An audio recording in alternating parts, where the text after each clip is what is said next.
Pandemic's victims in the United States include more than 28,000 grocery store workers who have tested positive or been exposed to COVID-19. Hazard pay for many of them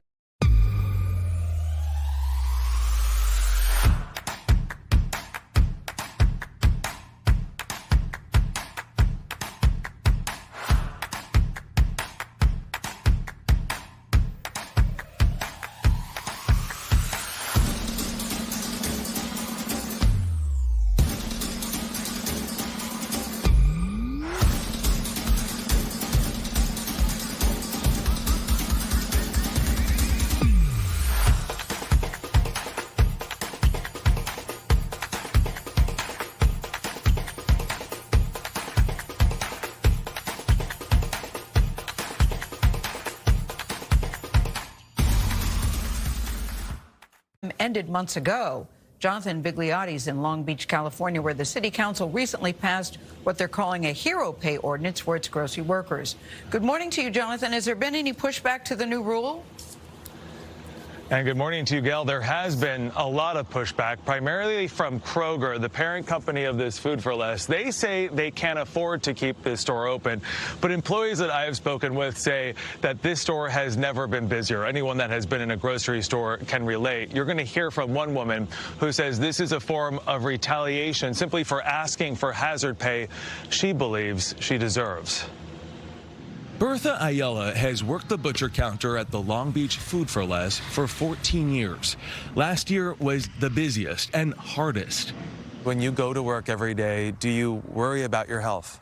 Oh, yeah, I'm very worried. Worried for good reason. She's diabetic, 61 years old, and working 6 days a week because she was told her job is essential. Do you feel like Food for Less recognizes you as a hero? They said, but I don't believe it. It sounds like you're saying they're not putting their money where their mouth is. Yeah, and I feel like we are not important to them. When Long Beach passed a mandate for hazard pay late last month, requiring chain grocery stores to pay $4 an hour more for at least 120 days, parent company Kroger announced the store was one of two closing. Their reason? The store couldn't afford to stay open. Do you feel like you're stuck in the middle of politics here? Yes. Ayala's union says her Food for Less store saw sales from March to August rise 29% from the year before, and says according to financial records, Kroger, the largest grocery chain in the country, earned twice as much last year as the previous year.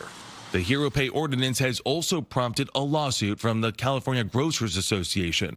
Ron Fong is the group's president.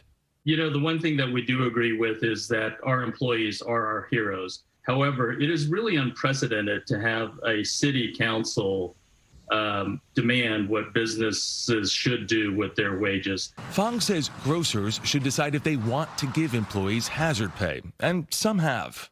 $2, it's $3, it's gift cards, gas cards. They are our heroes. And we have done everything possible that we can to keep them safe in our grocery stores. Bertha says Kroger has given her a few gift cards to spend in its company's stores, but they're inconsistent and insufficient to hazard pay. Now she faces a pandemic without a job or health insurance. I had to go to see the doctor very often. So this job's a lifeline for you. Are you scared? I'm really scared. And Bertha says she wants her hazard pay, but more importantly, she just wants to keep her job. In a statement, Kroger says this ordinance unfairly targets big chains, and they go on to say they blame the city council for, quote, overstepping the traditional bargaining process here. It's important to point out the union that represents workers in this district says in the past 12 months, more than 1,800 employees have fallen ill from COVID. Gail? That puts it in perspective. A lot of Berthas out there working just to make sure that we all can eat. Thank you, Jonathan.